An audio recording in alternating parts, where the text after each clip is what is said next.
வடக்கு மாகாணத்தை பொறுத்தமட்டில் விவசாயம் மற்றும் கால்நடை வளர்ப்பு எமது மிக முக்கியமான பொருளாதார முதுகெலும்பாக உள்ளது. ஆனால் கடந்த நவம்பர் மாதம் வீசிய டிட்வா புயல் எமது மாகாணத்தின் பல பகுதிகளிலும் நாட்டிலும் அழிவுகளை ஏற்படுத்தியிருந்தது. அந்த பேரிடர் வேளையில் உடனடி நிவாரணங்களை அறிவித்ததோடு மட்டுமல்லாமல் பாதிக்கப்பட்ட விவசாய நிலங்களை மீட்டெடுத்து மீண்டும் பயிற்சியை ஊக்குவிப்பதற்கு அதிமேலக ஜனாதிபதி அவர்கள் வழங்கிய உடனடி பணிபுரைக்கு அமைய இந்த மாகாணத்தின் ஆளுநர் என்ற வகையில் நான் எனது மனமார்ந்த நன்றிகளை தெரிவித்துக் கொள்வதில் மகிழ்ச்சி அடைகின்றேன். உண்மையில் சாதாரண மக்களின் வரிகளை நன்கு தெரிந்த ஒருவர் நாட்டின் ஜனாதிபதியாக இருக்கின்றமையால் தான் இந்த இழப்பீடுகள் அனைத்தும் இவ்வளவு வேகமாக எமது மக்களை வந்து சேர்ந்திருக்கின்றன என்பதை நான் இங்கு சுட்டிக்காட்ட விரும்புகின்றேன். அது மட்டுமல்லாது எமது மாகாணத்துக்கு அடிக்கடி நேரில் விஜயம் செய்து இங்குள்ள நிலைமைகளையும் மக்களின் பிரச்சனைகளையும் அவதானிக்கும் ஒருவராக எமது மாண்புமிகு ஜனாதிபதி அவர்கள் விளங்குகின்றார். இதனால் எமது மக்கள் ஜனாதிபதி அவர்கள் மீது மிகுந்த நம்பிக்கை வைத்திருக்கின்றார்கள், பெரும் எதிர்பார்ப்புகளையும் வைத்திருக்கின்றார்கள். தாய் பிறந்தால் வழி பிறக்கும் என்பது எமது மக்களின் அசைக்க முடியாத நம்பிக்கை. அந்த அடிப்படையில் எமது மக்களின் எதிர்பார்ப்புகளுக்கும் இக்கால பகுதியில் ஜனாதிபதி அவர்களால் நிச்சயம் நிறைவேற்றப்படும் என நாங்கள் முழுமையாக நம்புகின்றோம்.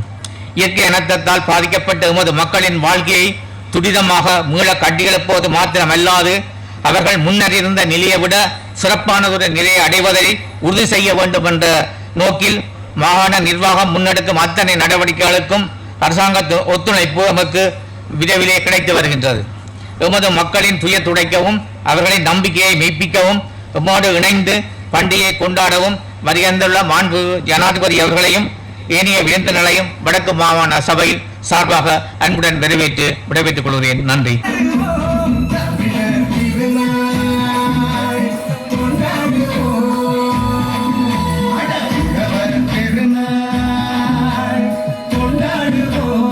වෙනදා අපේ රටේ බොහෝ තැන්වල ජාතිවාදී ගැටුම් ජාතිවාදී ප්‍රවණතාවයන් පැන නගිනවා.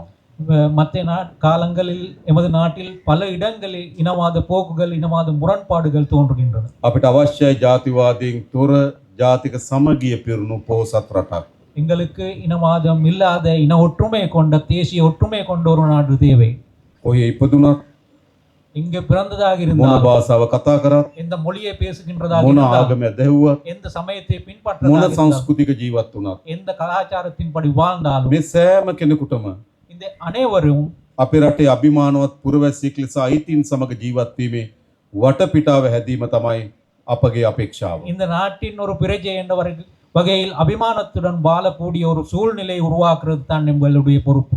ද ජාතිවාදීන් තොර පොහොසත් රටක් අපිට අවශ්‍යයි. எங்களுக்கு இனவாதத்தை இல்லாத ஒரு செல்வாந்த நாடு அவசியம் தேவையாக உள்ளது. ඒ වගේම අපි අතර විවිධ සංස්කෘතීන් තිබෙනවා.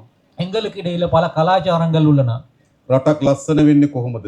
ஒரு நாடு அழகாக இருக்கின்றது எப்போது? ජනතාව අතර විශ්වාසය හැදෙන්නේ කොහොමද? மக்களுக்கு இடையில எப்படி நம்பிக்கைகள் உருவாகின்றது? මේ සෑම සංස්කෘතියකම ගෞරවය, இந்த எல்லா பண்பாடுக்கும் உரிய மரியாதை மதிப்பு, සෑම සංස්කෘතියකටම ගරු කිරීම සහ පිළිගැනීම இந்த எல்லா பண்பாட்டையும் மதிக்கிறதும் ஏற்றுக்கொள்வதும் ඉතාමත් වැදගත්.